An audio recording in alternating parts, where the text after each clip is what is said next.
皆さんこんにちは、しょうこです。今日は形容詞についてです。日本語にはいい形容詞とな形容詞があります。皆さんはどちらがいい形容詞でどちらがな形容詞かわかりますか？この動画では JLPT の N5、N4 レベルの形容詞の種類がわかるようになります。いい形容詞とな形容詞の説明の後、問題を出します。では始めます。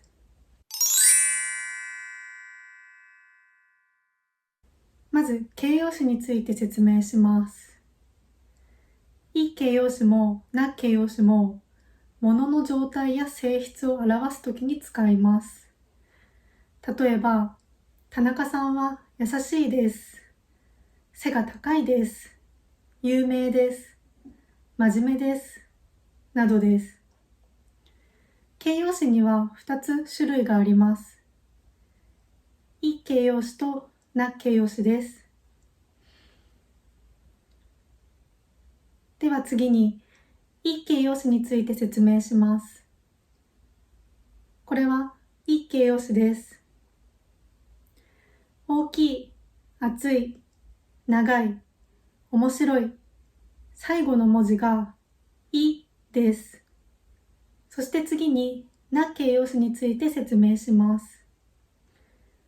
静か、複雑、真面目、便利。最後の文字がいじゃありません。ですが、な形容詞にはスペシャルがあります。綺麗、有名、嫌い、丁寧、心配。これは最後の文字がいですが、な形容詞です。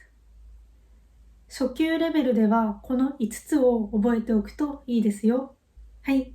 皆さん、いい形容詞とな形容詞の違いが分かりましたか？では、問題を出します。皆さんは、いい形容詞かな形容詞のどちらかを言ってください。大きい、静か、安い、暑い、きれい、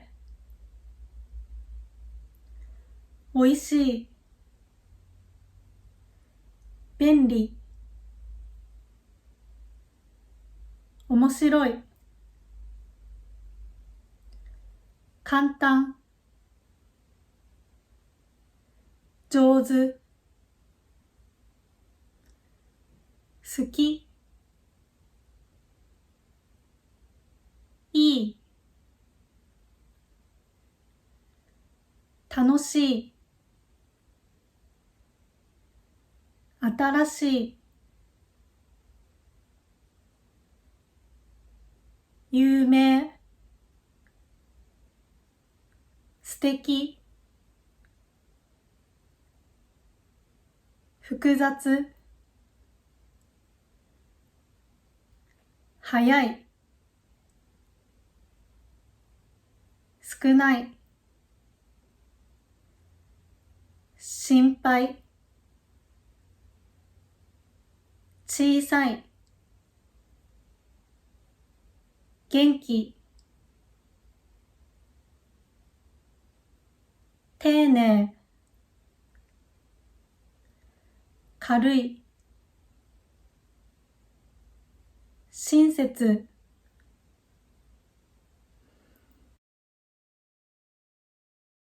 はい、お疲れ様でした。